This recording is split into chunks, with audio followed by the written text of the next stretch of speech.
Hey, this is attorney Elizabeth Potts-Weinstein, and today we're going to be talking about what to do if you get a cease and desist letter. So what is a cease and desist letter? Typically what this is someone sends you a letter, but it could be an email, it could be a PDF attached to an email that states they want you to cease and desist from engaging in some behavior. Typically, the most times it's going to be from infringing their trademark or infringing their copyright. I'm going to post a video up there that talks about what's a copyright and what's a trademark, but that's most of the time it's going to be something about intellectual property. Sometimes you also get a cease and desist letter because they say that you're defaming them or you're violating a non-disclosure agreement or something else like that. Most of the time it's going to be about intellectual property, and typically for your average person, your average business owner, it's going to be about trademarks and copyrights. And what the letter will have in it, or the email will have in it, is they'll state who they are, what they own, the trademark or the copyright or whatever it is, what they think that you're doing that's infringing it, the photo you posted, the article you wrote, the way that you have your logo, whatever it is, and their demand. Their demand could be stop doing it. That's what they are. Typically, that's the most likely thing they're demanding. They may also be demanding money.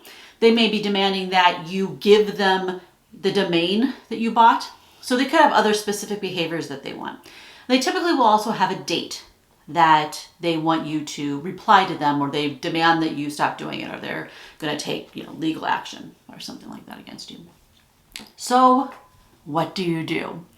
Step number one is have a cup of tea, go for a run, go punch a punching bag, go water your plants, like whatever would be appropriate for you so you can chill out. It may be that you have to change things about your business or about your life in response to this, but if you're having a freak out about it, this is not the time to make the decision on what you need to do. You're going to need to do some research. You may need to talk to an attorney or some other business advisor to come up with a strategy on how to handle it. So this is not the time to do something like random, off the cuff. This is the time to process what's going on and gather information. So the first step is for you to do whatever it is that you need to do to chill out so you can move on to step two. Step two, though, is also not exactly something that you're going to do. It's what you're not going to do. Do not complain about this on social media. Don't go on, make a TikTok video about it. Don't make a YouTube video about it. Don't post something on your Instagram stories, even stories that disappear in 24 hours. Don't put it on Twitter, whatever. Do not publicly talk about this yet. You may eventually decide to go public on this, but there needs to be a specific strategy that you've made a conscious choice about, not this random upset thing. If you get a lot of your support from online, community, it is very tempting to go to that online community to complain about this. But the thing is that you don't want whatever you say online to be used against you later. So the best thing to do in the beginning is to not talk about this on social media, not talk about it online, whatever public venue that you have, until you've made a choice about how you're going to handle this. Now, step three is you're not going to ignore this. This is another thing that people can do, is they get this letter or email and they just choose to ignore it completely because they don't know how to handle it and they're overwhelmed. Do not ignore this. We're going to have the next steps of the things that you're going to affirmatively do. If you need more time, like if they sent you this letter today, and today's Tuesday when I'm recording this, and the deadline is Thursday or Friday or something, okay, there's no way for you to be able to handle this by that date. You may need to talk to a lawyer, you have to do some research, etc. So it is incredibly reasonable for you to just send an email to whoever sent you the letter and say, I received your letter. I need time to speak to my attorney, and we'll respond when we can. The idea is that you want to acknowledge that you received this letter so they don't keep doing things and suing you and all this kind of stuff. And that the reason you're going to delay is that you're going to be consulting with an attorney. You may end up not consulting with an attorney, but you need the chance to. And nobody can go hire an attorney if they don't have one already and have an answer within like 1 or 2 or 3 days. That's just not realistic. And other lawyers know that. And so you don't necessarily have to say the date that you're going to get back to them. You could. But the idea is you're going to speak to an attorney. You're going to speak to your advisors, whatever you want to say. And you'll get back to them after you do that. You may end up deciding not to get back to them once you have realized that may be your strategy. However, you want them to know that you are processing this, so they're not going to think that you're just ignoring it and then they file a lawsuit on Friday when they don't hear from you. Step number 4 is to do your own research on this issue. Okay.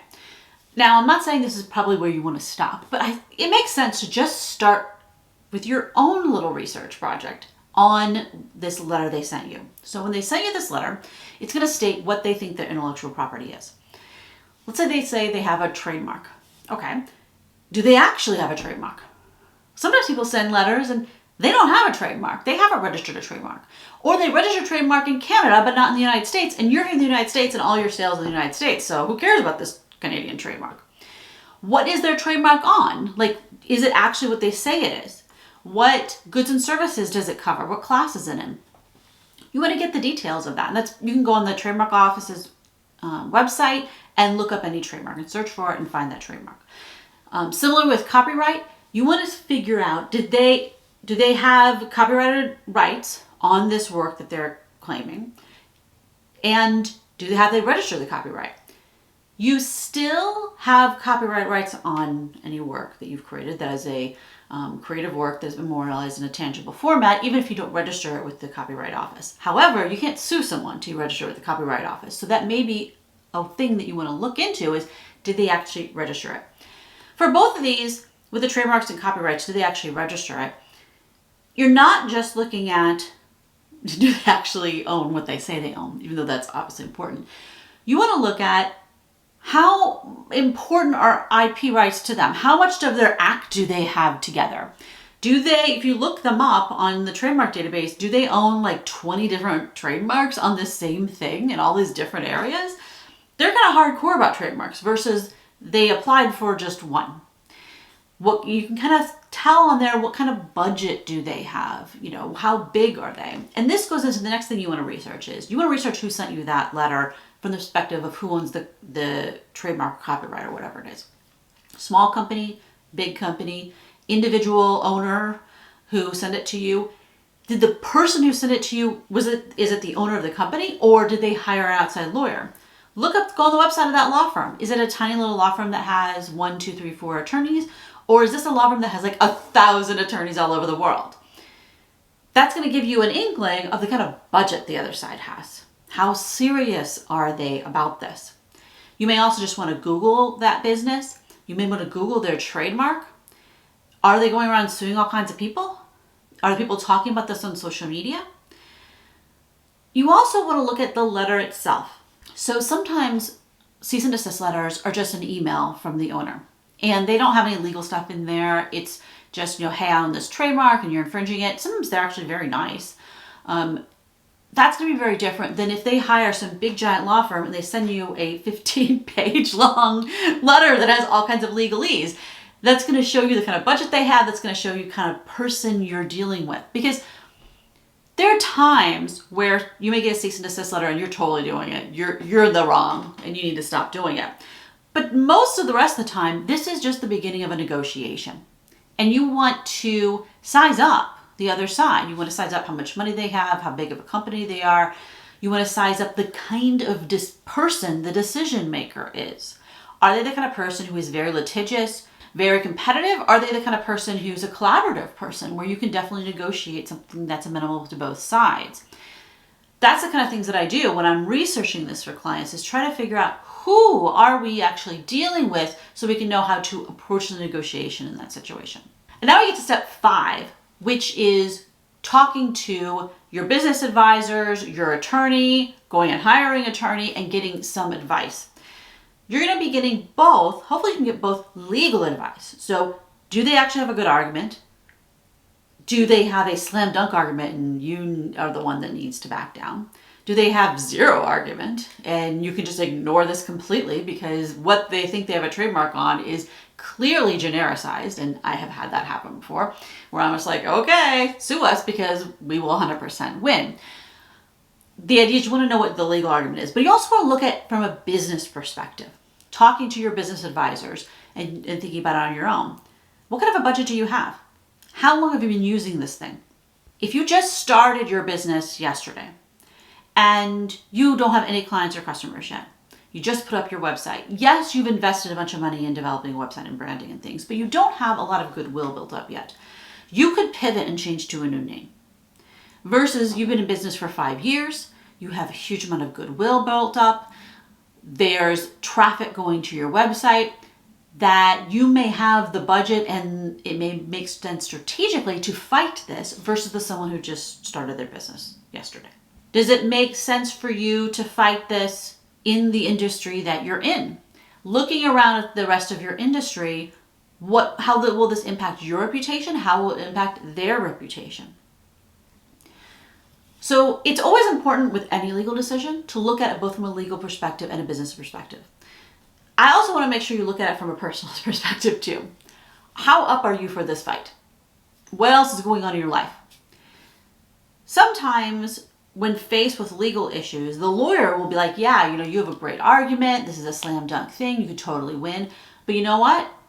You are battling cancer right now. You're going through a divorce. You have some other health issues or personal issues or something where you do not have the time or energy for this. You need to resolve this in the most efficient and low stress way possible.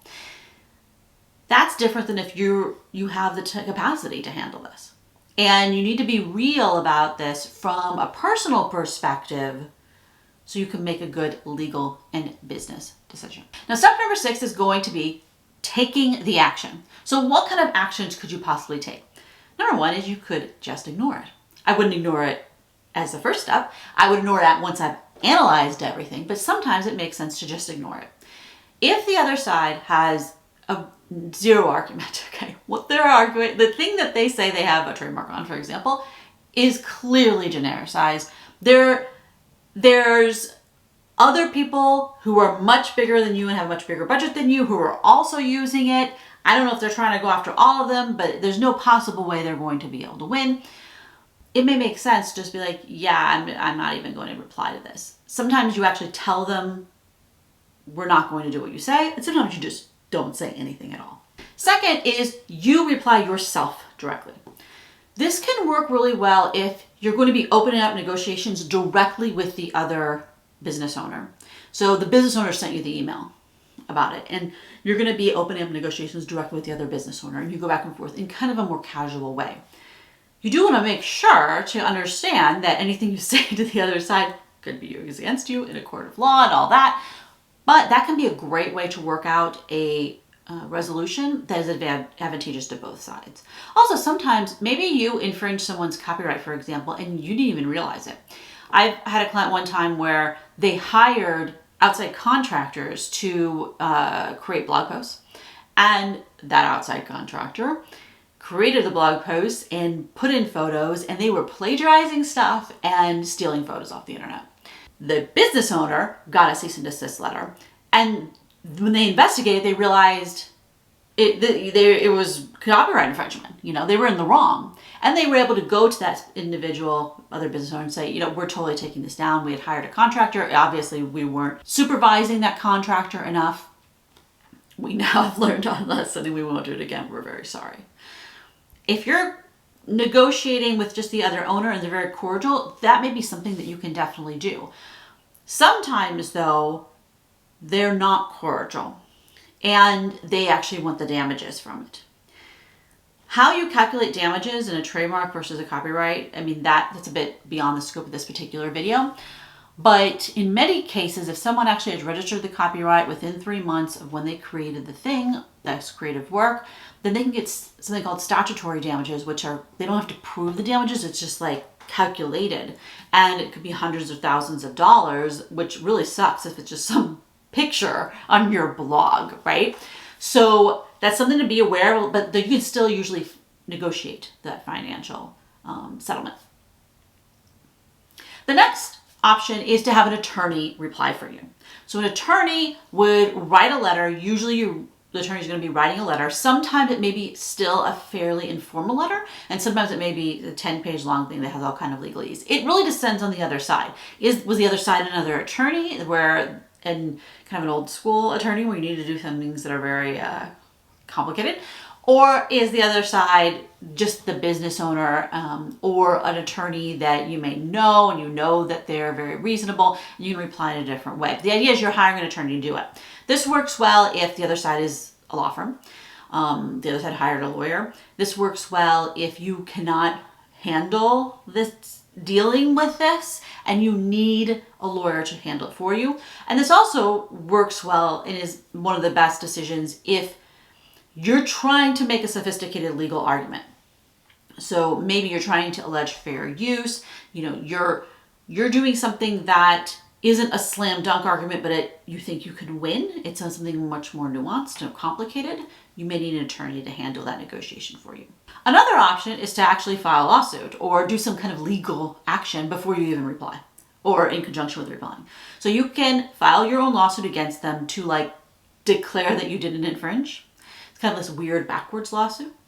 You can also go to the trademark office or the copyright office to have their intellectual property declared invalid or canceled. It depends on what it is and what the process is and what the circumstances are. But you can do affirmative things. And this may make sense if you have the budget and if this is really important to your business, if this is vital, right? So if it's a picture on your blog, probably not. But if it's your trademark and you've been using this for many, many years and you have a huge amount of goodwill and these other people think that you're infringing their trademark, it may make sense to fight it. Obviously, you only do this with an attorney giving you advice and they'll be the one handling that for you. The next option is taking it public, PR. You may do this in conjunction with the other things, but typically PR is a strategy only when you're the little guy and they're the big guy. So they're being a bully, they're being ridiculous, they're coming after you because they have the money to file a gazillion lawsuits and pay a gazillion lawyers, and you're the little guy, and that makes a good story. I mean, if you're you do as PR method and you're only doing that as leverage over them to get them to settle and go away. And sometimes you're doing it kind of as an overall strategy for everyone in your industry that they're coming after, or because you want the laws to be changed, that kind of thing. But if you're doing a PR response, you have to have a good story. You have to have a good story about how they're the bad guy and you're the good guy and they're this big giant bully and they're coming after you to try to drive you out of business and how terrible that would be for ordinary people that they couldn't get help from you anymore. I mean, there needs to be a story that it's not just about you, it's about how they're doing bad things to the whole world in this way. You may want to talk to someone who does PR stuff to handle this. Not always. Sometimes I've seen ones with cease and desist letters where what they've done is they actually have an attorney representing them and they post the cease and desist letter they got and they post their reply from their lawyer, both of those things publicly online. And that made sense in their industry. It really depends upon the politics of your industry and the dynamic between you and the other side. The last thing you may want to do is give in. If you just started your business and while you have invested some time and money, it's not that much. If you don't have the time or energy to fight this or the money, it may make sense to not fight this. The thing is though, you want an agreement from them, theoretically a signed agreement, but at least some kind of writing, even if it's just email, stating that if you do these XY things, this dispute is over and they're not going to sue you. You want something that says that. You don't want to just give it up. You want them to actually affirmatively say that. Not just talking on the phone. You want at least an email or a document. In a perfect world, they would sign something. Sometimes it can be difficult to get someone to do that. But if you want this to be ended, you want that in writing. And that may make sense from a legal perspective. That may make sense from a business perspective. That may make sense from a personal perspective. Now, the last step, once you've taken action and hopefully gotten this resolved, is to learn from what just happened. What are you going to change about your business, about your behavior in the future, about your intellectual property strategy, all that, to make it less likely that this will happen again? I mean, you can never make it so it'll never happen again, guaranteed. But does it make sense for you to have your own trademarks or register your own copyrights? Does it make sense for you to have different policies? Like I was telling you about my client who hired independent contractors who just ran amok. And do they need to regulate what they're doing, review their work better, have in the agreement with the independent contractor, hopefully you have a written agreement with all your contractors, where that contractor states, actually warrants that their work isn't infringing and indemnifies them against future lawsuits. I have another video about indemnification, so you can check that out there. The idea though is, what can you do in the future to either make it less likely for this to happen, to make it so someone else is responsible, like the independent contractor, or to have your own affirmative intellectual properties that you can use as part of your defense? Again, this is attorney Elizabeth Potts-Weinstein. If you found this video helpful, give it a thumbs up. Subscribe for more videos like this. You can join as a member if you want to support the channel so I can make more videos like this for you. And of course, feel free to leave a comment asking questions about what we talked about in this video, and I will try to point you in the right direction. Thanks a lot for watching. Bye-bye.